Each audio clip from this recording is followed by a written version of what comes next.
Isang misteryosong mandirigma na kilala bilang One Eye ang bihag ng isang grupo ng mga Baikang. Tahimik siya, brutal, at tila walang makapantay sa kanyang lakas. Ngunit nang tulungan siya ng isang batang lalaki na makatakas, nagsimula ang isang madilim at mapanganib na paglalakbay. Sa kanilang pagtawid sa isang hindi kilalang lupain, haharap sila sa gutom, karahasan, pagtataksil, at mga bagay na hindi nila inaasahan. Sa movie recap na ito, susundan natin ang buong paglalakbay ni One Eye at ng batang kasama niya, hanggang sa kanilang pagharap sa isang lugar na tila walang balikan. Panoorin hanggang dulo para malaman kung ano ang tunay na kapalaran ni One Eye. Nagsimula ang pelikula sa Scottish Highlands noong ika-11 siglo. Isang batang alipin na kilala lamang bilang The Boy, ang nagdadala ng pagkain sa isang misteryosong bilanggo na tinatawag na One Eye, na ipinangalan sa kanya dahil isa lamang ang kanyang matang gumagana. Si One Eye ay nakakadena sa loob ng isang kahoy na kulungan at binabantayan na parang isang mapanganib na hayop. Siya ay alipin ng isang pag-anong angkan na pinipilit ang mga bilanggo na makipaglaban hanggang kamatayan para sa libangan at pagsusugal. Sa kabila ng pagkakagapos, si One Eye ay isang pambihirang mahusay at brutal na mandirigma na tinatalo ang bawat kalabang inilalaban sa kanya. Ang bata lamang ang taong nagpapakita sa kanya ng kabaitan, ngunit dahil isa rin siyang alipin, kakaunti lamang ang magagawa niya upang makatulong. Hindi kailanman nagsasalita si One Eye, ngunit tila nagtataglay siya ng kakayahang makita ang mga mangyayari sa hinaharap sa pamamagitan ng mga panaginip at pangitain. Isang araw, dinala siya ng angkan sa isa pang lugar ng pakikipaglaban kung saan nagtipon ang ilang mayayamang amo upang tumaya. Ang may-ari ni One Eye, ang pinuno ng angkan, ay unang nagpadala ng isa pang alipin sa labanan. Matapos matalo ang taong iyon, inutusan ng pinuno si One Eye na lumaban. Kahit limitado ang kanyang mga galaw dahil sa mga kadena, madaling dinaig ni One Eye ang kanyang kalaban at binali ang leeg nito, na ikinagulat ng lahat ng nanonood. Pagkatapos nito, muli siyang ikinadina na parang aso at ibinalik sa kanyang kulungan. Binigyan siya ng bata ng pagkain at tubig, at kahit nananatiling tahimik si One Eye, malinaw na nagkaroon na siya ng malasakit sa bata. Kalaunan, isang miyembro ng ibang angkan na nagngangalang Malcolm ang lumapit sa pinuno. Ipinaliwanag niya na walang sino man ang nagawang manatili kay One Eye ng higit sa 5 taon at nagbabala na malapit nang matapos ang panahon ng pamumuno nito. Inalok ni Malcolm na bilhin si One Eye, ngunit nag-alinlangan ang pinuno dahil ang mandirigma ay naging kanyang pinakamaaasahang pinagkukunan ng kita. Sa mga sumunod na araw, pinilit si One Eye na lumaban pa sa ilang mababanggas na labanan, at lahat ng ito ay kanyang napagtagumpayan. Nagsimula ng maniwala ang pinuno at ang kanyang mga tauhan na maaaring direktang nagmula sa impyerno si One Eye. Isang gabi, nanaginip si One Eye na nakatagpo siya ng isang bagay sa ilalim ng tubig. Kinabukasan, habang naliligo sa isang lawa, natuklasan niya ang isang sirang dulo ng palaso, eksaktong katulad ng nakita niya sa kanyang pangitain. Palihim niya itong itinago. Nang gabing iyon, nagsalita ang pinuno tungkol sa lumalalang labanan sa pagitan ng mga pagano at mga Kristiyano. Tinutuya niya ang mga Kristiyano dahil sumasambo sila sa isang Diyos na pinatay nila, para lamang kainin ang laman nito at inumin ang dugo nito pagkatapos. Ayon sa kanya, kinamumuhian ng mga Kristiyano ang mga pagano at nais nilang sirain ang kanilang mga paniniwala. Ipinagtanggol niya na kailangang lumaban ang mga pagano at sinabi niyang kailangan nila ng isang mandirigma na tulad ni One Eye. Tumanggi pa rin ang pinuno na isuko ang kanyang mahalagang alipin, ngunit matapos siyang alukan ni Malcolm ng malaking halaga ng pera, tila tinanggap na niya ang kasunduan, ngunit nagbago ang kanyang isip sa huling sandali. Kinabukasan, gaya ng dati, nagdala ang bata ng pagkain kay One Eye. Hindi nagtagal, inalis ng mga miyembro ng angkan si One Eye mula sa kanyang kulungan. Tinanong siya ng pinuno kung sino siya, ngunit nanatiling tahimik si One Eye. Tinakpan nila ng hood ang kanyang ulo, ikinadina siya, at nagsimulang dalhin palayo. Habang naglalakad, ginamit ni One Eye ang nakatagong dulo ng palaso upang luwagan ang mga kadena sa kanyang leeg. Nang makalaya, bigla niyang sinalakay ang mga bumihag sa kanya. Sumugod patungo sa kanya ang mga lalaki, ngunit walang sino man sa kanila ang sapat ang lakas upang pigilan siya. Isa-isa niya silang pinatay, at ang tanging iniligtas niya ay ang bata at ang isang huling miyembro ng angkan. Tinuya siya ng nakaligtas na lalaki at sinabi na mapupunta siya sa impyerno dahil sa kanyang ginawa. Bilang tugon, hiniwa ni Wanay ang tiyan ng lalaki at iniwan itong mamatay sa matinding paghihirap. Pagkatapos, pinugutan niya ng ulo ang pinuno at inilagay ang ulo nito sa isang knitting pole, isang tradisyonal na simbolo ng pang-iinsulto at kahihiyan ng mga Norse. Naalala niya ang sinabi ng pinuno na ang puot ang siyang nagpapanatili sa kanya na buhay at ang dahilan kung bakit hindi siya kailanman natatalo. Nang patay na ang buong angkan, wala nang ibang mapupuntahan ang bata, kaya sinundan niya si Wanay. Hindi siya itinaboy ni Wanay at tahimik na hinayaan ang bata na maglakbay kasama niya. Magkasama silang naglakbay ng ilang araw, at sa gabi ay magkatabi silang nagpapahinga. Sinubukan ng bata na makipag-usap kay Wanay at ipinakita sa kanya ang isang locket na ibinigay sa kanya ng kanyang ama. Nakinig si Wanay, ngunit hindi kailanman sumagot. Nang gabing iyon, nakaranas na naman si Wanay ng isang pangitain. Nakita niya ang kanyang sarili at ang bata na naglalakbay patawid sa karagatan sakay ng isang bangkang puno ng mga armadong lalaki.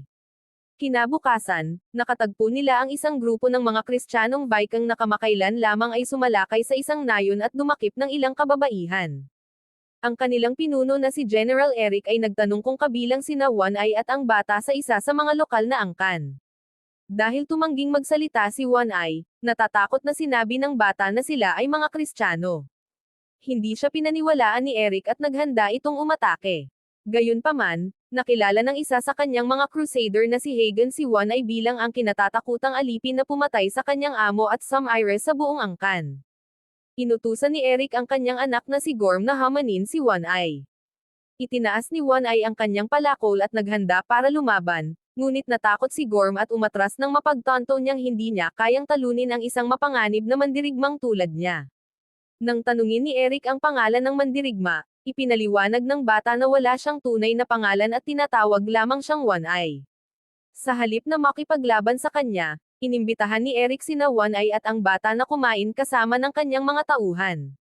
Habang kumakain sila, tinanong niya kung ano ang balak nilang gawin sa kanilang bagong kalayaan. Sinabi ng bata na gusto niyang makauwi, ngunit hindi na niya alam kung nasaan ang kanyang tahanan. Nanatiling tahimik si Wanay. Inihayag ni Eric na ang kanilang grupo ay naglalakbay patungong Jerusalem, ang banal na lupain. Inanyayahan niya si Wanay na sumama sa kanilang krusada, kapalit ng pangakong karangalan, kayamanan, at lupain. Tila hindi sigurado si Wanay, kaya sinubukan din siyang kumbansihin ng isang paring nagngangalang Cora. Sinabi ni Cora na mabuhay man o mamatay si Wanay, ang pagsali sa krusada ay maglilinis sa kanyang mga kasalanan at muling pagsasamahin siya sa mga taong nawala sa kanya. Nang tanungin ni Eric kung saan nagmula si Wanay, sinabi ng bata na pinalaki siya sa impyerno, sa isang lugar sa kabilang dagat malapit sa lupain ng mga Dane. Matapos pag-isipan ng alok, pumayag si Wanay na sumama sa kanila. Sumakay siya kasama ang bata sa sasakyang dagat ng mga Kristiyano, na siyang tumyupad sa pangitaing nakita ni Wanay noon. Mabilis na naging kapahamakan ang kanilang paglalakbay. Binalot ng makapal na hamog ang bangka, nawala ang hangin, at malalakas na agos ang nagpalutang-lutang sa kanila ng walang direksyon. Paulit-ulit na tinuturuan ni Cora ang bata tungkol kay Kristo, at ipinaliwanag na isinakripisyo ni Jesus ang kanyang sarili upang palayain ang sangkatauhan mula sa pagdurusa. Sinabi niya sa bata na naglalakbay sila upang ipagtanggol ang kaharian ni Kristo at hinikayat siyang manatiling matatag. Gayunpaman, lumipas ang ilang linggo nang walang pagbabago sa panahon. Nagsimulang maubos ang kanilang pagkain at inuming tubig, at lalo pang nawalan ng pag-asa ang mga crusader. Patuloy silang nananalangin, ngunit hindi bumuti ang kanilang kalagayan. Isang lalaking nauuhaw ang binaliwala ang mga babala ng iba at nagsimulang uminom ng tubig dagat. Kalaunan ay namatay siya, at itinapon ng mga tauhan ang kanyang katawan sa dagat. Habang nagpapatuloy ang kanilang pagdurusa, nagsimulang maniwala ang ilan sa mga Viking na isinumpa sila. Sinisi nila ang bata at napagdesisyonan na maaaring matapos ang kanilang kamalasan kung papatayin siya. Lumapit sa bata ang isang lalaki na may dalang kutsilyo, ngunit agad siyang sinaksak ni Wanay sa tiyan at itinapon sa dagat. Bumunot ng kanilang mga armas ang iba, ngunit inutusan sila ni General Eric na umatras. Walang sinabi si Wanay, ngunit malinaw sa kanyang mga ginawa na walang sino man ang papayagang saktan ang bata. Naalala ni Hagen ang sinabi ng bata na nagmula si Wanay sa impyerno, kaya nagsimula siyang matakot na baka dinadala sila ni Wan Ai pabalik doon. Makalipas ang ilang araw, lahat ay nakahandusay, mahina at pagod sa loob ng bangka. Biglang tumayo si Wan Ai, kumuha ng tubig mula sa ibabang bahagi ng sasakyang dagat, at agad itong ininom ng walang pag-aalinlangan. Tumawa si Hagen, sa paniniwalang umiinom siya ng tubig dagat at mas mapapabilis lamang nito ang kanyang kamatayan. Iniabot ni Wan Ai ang tubig kay Hagen. Matapos tikman ito, napagtanto ni Hagen na sariwa pala ang tubig. Agad na natuwa ang mga lalaki at natuklasan nilang nakapasok na ang kanilang bangka sa isang bunganga ng ilog. Hindi nagtagal, nakita nila ang lupain sa malayo. Sa paniniwalang sa wakas ay nakarating na sila sa Jerusalem, bumaba ang mga Kristiyano mula sa bangka. Sa halip na banal na lupain, natagpuan nila ang malalawak na kagubatan, mga lawa, at mga bundok. Ang hindi pamilyar na kagubatan ay walang anumang pagkakahawig sa lugar na inaasahan nilang matatagpuan. Hinanap nila ang lugar para sa mga suplay at mga palatandaan ng sibilisasyon, ngunit wala silang nakitang buhay na tao. Sa kalaunan, natuklasan nila ang mga sinaunang lugar ng libingan, na nagpapatunay na may hindi kilalang katutubong populasyon na nasa malapit. Sa panahong ito, ang isa sa mga tauhan ng grupo na si Hawk ay kusang lumayo at naglakbay mag-isa. Hindi nagtagal, nakaranas na naman si Wan Ai ng isang pangitain. Nakita niya rito ang isang lalaking nababalot ng putik, na napapaligiran ng iba pang mga taong katulad niya, na para bang kabilang sila sa isang sinaunang tribo. Ipinahayag ni General Eric na kung may mga lokal na taong nakatira rito, balak niyang ipakita sa kanila na dumating na ang mga lingkod ng Diyos. Tahimik na humiwalay si Wan Ai sa grupo. Sa ibang lugar, nagpapahinga si Hawk nang mag-isa ng makarinig siya ng paggalaw sa malapit. Bumunot siya ng kanyang espada at nagpunta upang alamin kung ano iyon. Kalaunan, magkakasamang nakaupo ang iba nang biglang bumalik si Wan Ai na may dalang isang espada. Nakilala nila itong pagmamay-ari ni Hawk. Agad itong nagdulot sa kanila ng pangamba. Hinahanap nila si Hawk, ngunit hindi nila siya matagpuan kahit saan. Dahil dito, nagsimulang maghinala ang ilan na pinatay siya ni Wan Ai at maaaring kalaunan ay patayin din niya ang iba pa sa kanila. Kalaunan, ikinwento ni Eric ang tungkol sa isang kakaibang panaginip kung saan siya ay naligaw at hindi niya mahanap ang daan pauwi, hanggang sa napagtanto niya sa huli na patay na pala siya. Mula rito, napagpasyahan niyang hindi maaaring banal na lupain ang lugar na ito. Iminungkahi niyang umalis sila, ngunit nananatiling nag-aalala si Priest Koro tungkol sa pagkawala ni Hawk. Sinabi ni Eric na iiwan nila ang espada ni Hawk at magtitiwala na kung buhay pa siya, kalooban ng Diyos na matagpuan niya ito. Sa ngayon, iginiit niyang kailangan nilang magpatuloy sa paglalakbay at alamin kung nasaan talaga sila. Muling sumakay ang grupo sa bangka at sinubukang umalis. Ngunit bago pa sila makalayo, biglang lumipad ang isang nag-iisang palaso mula sa hindi nakikitang kagubatan at pinatay ang isa sa mga lalaki. Agad na kumalat ang takot. Mabilis na bumalik sa pampang ang mga crusader na nakahanda ang kanilang mga armas, ngunit wala silang nakitang palatandaan ng sinumang umatake. Kalaunan, kumalat sila sa kagubatan upang hanapin kung sino ang nagpaputok ng palaso. Bagamat wala silang nakitang tao, sinuri ni Eric ang palaso at napansin niyang mayroon itong batong dulo. Dahil dito, napagtanto nilang ang umatake sa kanila ay kabilang sa isang sinaunang katutubong tribo. Itinuring ni Eric ang pagtuklas na ito bilang isang palatandaan. Naniniwala siyang inilabas sila mula sa hamog para sa isang dahilan at iminungkahi niyang angkinan nila ang lupaing ito para sa kanilang sarili. Tumutol ang pari at pinaalalahanan siyang halos mamatay na sila sa gutom at marami na silang nawawalang tauhan, ngunit binaliwala ni Eric ang babala at ipinagpatuloy ang kanyang ambisyon. Hindi nagtagal, nakipag-inuman si Eric sa iba, kasama si Wan Ai. Malakas ang naging epekto ng inumin, dahilan upang mapunta ang mga lalaki sa isang kakaibang estado ng pagkalango. Muli, nakakita si Wan Ai ng isang pangitain tungkol sa hinaharap. Sa pagkakataong ito, nakita niyang siya mismo ay inaatake at binubugbog hanggang mamatay ng mga katutubo sa tabi ng isang baybayin.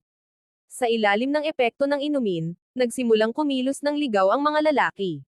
Nagpalipat-lipat ang kanilang mga emosyon sa pagitan ng galit, takot, at relihiyosong pagkalugod.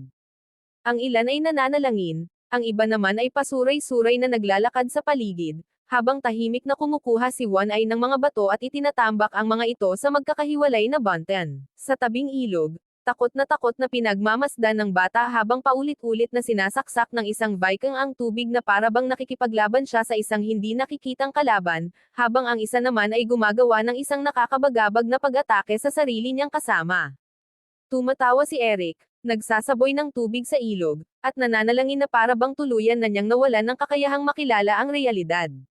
Sa kalaunan, lumipas ang kabaliwan at muling nanambalik sa katinoan ang mga lalaki. Ngunit halos kaagad, may isang nakakagulat na nangyari. Bumalik si Hawk.